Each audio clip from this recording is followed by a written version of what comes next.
말씀은 특별히 사람과의 관계 속에서 이 지혜라고 하는 것이 그 영향력에 대한 설명이기도 합니다. 11절, 12절은 지혜가 내 생명의 해를 더할 것이고 만약에 이 지혜를 거절하는 거만한 자라고 하는 표현을 썼습니다. 거만한 자에게는 해가 멸망이 임할 것임을 지금 강조합니다. 지혜라고 하는 것은 10절에서 다시 한번 강조하는 것처럼 여호와를 경외하는 것이라고 하는 정의를 내립니다. 그래서 솔로몬은 만약에 이것을 솔로몬이 하나님께서 주신 지혜 그리고 이 지혜로 나라를 다스릴 때에 여호와를 경외하는 것이 지혜임을 알았더라면 분명히 그의 삶이 달라졌을 것이고 또 그가 하는 모든 것들이 달라졌을 겁니다. 그러니까 그것을 깨닫지 못했기 때문에 마치 코피 풀린 망아지처럼 자신이 원하는 대로 자신이 생각하는 대로 길을 걸어갔던 다시 정의를 내리면 이 거만한 자의 삶을 살았던 어쩌면 대표적인 사람이 이 솔로몬일 거예요. 누가 솔로몬에게 조언을 할 수 있으며 솔로몬이 그 조언을 받아들였겠느냐 말입니다. 그러니까 지혜 있다라고 하는 그 말은 여호와를 경외하는 것이 지혜이며 지혜는 다른 사람이 자신에게 조언하는 말 또는 책망하는 말을 달게 받고 그것을 자신의 마치 나침반처럼 자신을 돌아볼 수 있는 계기로 삼는 사람을 지혜로운 사람이라고 정의를 내립니다. 반대로 완벽할 수 없으니까 또 부족하고 완벽해지려고 노력을 하는 거겠죠. 그러한 과정 가운데 실수도 할 수 있고 또 과오를 범할 수도 있습니다. 그럴 때 이것이 잘못된 것이고 이것이 조금 더 보완을 해야 될 부분이다 라고 누가 그것을 가르쳐 주면 거만한 자는 그것을 비웃는 사람입니다. 그러니까 다른 사람의 말을 귀담아 듣지 않는 사람을 거만한 사람으로 설명을 합니다. 22장 10절에도 이 거만에 대해서 말이 나오는데요. 거만한 자를 쫓아내면 다툼이 쉬고 싸움과 수욕이 그치느니라고 설명을 합니다.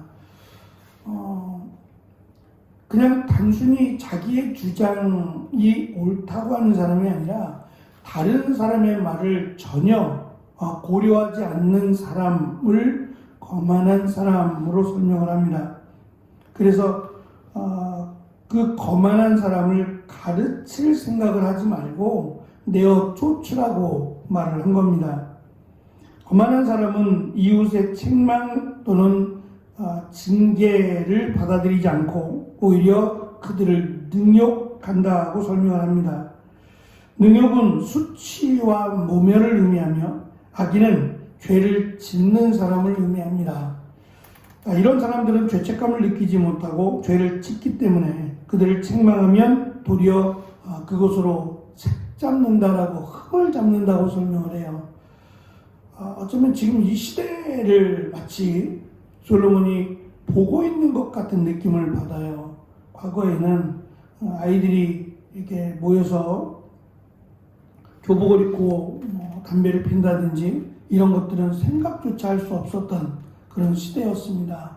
근데 그게 정말 무색하리만큼 오히려 길거리에서 교복을 입고 담배를 피는 학생들은 그러면 안 되지라고 말하면 아이고 죄송합니다 또는 그것이 마치 부끄러운 양 하는 것이 아니라 오히려 그렇게 책망하고 잘못을 그들이 미워서 그런 게 아니죠. 가르치려고 하는 건데 오히려 보복을 하려고 하고 이런 모습들이 물론 이제 지난주 수요일에 말씀드린 것처럼 포스트 모더니즘의 양상이기도 합니다. 자기가 법이고 내 마음대로 하겠다라고 하는 것이 안타까운 일이긴 하죠. 그런데 그 묻지마 보복을 하거나 하는 사람들은 참 어떻게 통제가 불가능하죠. 그러니까 다른 사람의 말은 전혀 귀담아 듣지 않는 겁니다. 그냥 자기가 하고 싶은 대로, 자기가 원하는 대로, 자기가 하고 싶은 대로 하며 살아가는 사람, 이러한 사람들은 정말 함께 공동체에서 너무도 어렵고 공동체를 만들어내기가 참으로 어려운 사람이에요. 그렇다면 더 이상의 지혜라고 하는 것은 불가능한 일이죠. 마치 지혜가 지식이 아닌 것처럼 내가 살아가면서 깨닫게 되고 살아가면서 자라가야 되는 건데 귀담아 듣지 않겠다라고 하는 것은 자라가는 것을 거부하거나 함께하는 것을 거부하는 사람이라고도 보여집니다. 그래서 지혜자는 거만한 자들과 그리고 악인들과는 상종하지도 말라고 말하고 있습니다. 왜냐하면 그들에게는 지혜가 약이 아니라 독이기 때문에 그래요. 이것은 단면적으로 딱 그렇다라고 말하기는 참 어렵습니다. 하지만 지혜자인 솔로몬이 볼 때에 솔로몬의 권면이라고 이해를 하셔야 되고 이것이 어떤 절대성을 갖는다라고 보기에는 조금 어렵습니다. 거만한 사람을 그럼 상대도 하지 말고 거만한 사람을 위해서 기도하면 안 되느냐라고도 생각할 수 있기 때문에 우리가 할 수 있는 대로 거만한 자를 위해서 지혜가 필요하고 거만한 자를 위해서 기도하는 일은 우리가 당연히 해야 될 일이라고 생각합니다. 특별히 지금 그 솔로몬이 전제로 하고 있는 것은 한 나라의 백성 가운데 또는 가족 가운데 또 공동체 안에 이러한 사람이 있는 경우를 지금 생각하고 말을 하고 있는 거기 때문에 어려움이 있을 겁니다. 그 어려움이 있을 때 내어 쫓는 것이 상책이 되지는 않을 수도 있습니다. 그래서 예수님께서도 늘 말씀하신 것처럼 원수를 사랑하라 라고 하는 이 말이 거만한 자가 원수가 될 수도 있기 때문에 그런 경우 거만한 자를 내어 쫓는 것이 무조건 답이다 라고 말하기는 어려울 겁니다. 지금 솔로몬이 강조하고자 하는 것은 거만한 자가 내가 무엇이 문제인지를 깨닫고 또 지혜로운 자가 거만한 자를 대할 때 어떻게 대해야 되느냐, 어떻게 조심해야 되느냐에 대한 부분을 강조하기 위함임을 우리는 좀 이해를 해야 됩니다. 그는 이웃의 책망이 그를 더 지혜롭게 되는 지름길이며 그를 사랑하고 염려해서 하는 말이라는 것을 지혜자는 안다는 겁니다. 물론 책망이라고 하는 것은 유쾌하지 않죠. 유쾌하지 않아서 그 책망을 듣는 자의 마음을 아프게 할 수 있습니다. 하지만 약이 쓰듯이 그것을 자신의 반면교사로 삼거나 그것을 자신을 돌아보는 일에 사용한다면 분명히 그것으로 인해서 그는 고마워할 것이고 또 조언한 이웃을 더 사랑하게 될 것이다 라고 설명을 합니다. 그래서 지혜로운 자를 향한 조언이나 또 그를 향한 권면은 아끼지 말라는 거예요. 그냥 무조건 하라는 말이 아니라 정말 필요하다면 그 지혜자를 향해서 권면하고 조언하는 일은 해주라는 얘기입니다. 지혜자는 이어서 의로운 사람을 가르치면 그의 학식이 더할 것이지만 그렇지 않는 악인들에게는 그것이 오히려 도움이 아니라 해가 될 것이고 오히려 조언하고 권면하고 책망한 사람들을 보복할 것이다 라고 하는 것을 강조하므로 지혜로운 자가 되어야 된다. 다시 말하면 다른 사람이 하는 말에 귀를 기울여야 한다라는 것을 강조합니다. 모든 학식이, 모든 지식이 사람을 지혜롭게 하는 것은 아닙니다. 왜냐하면 모든 학식이 좋은 학식만 있는 건 아닙니다. 오히려 알지 못해야 좋은 그런 지식들도 존재하기 때문이죠.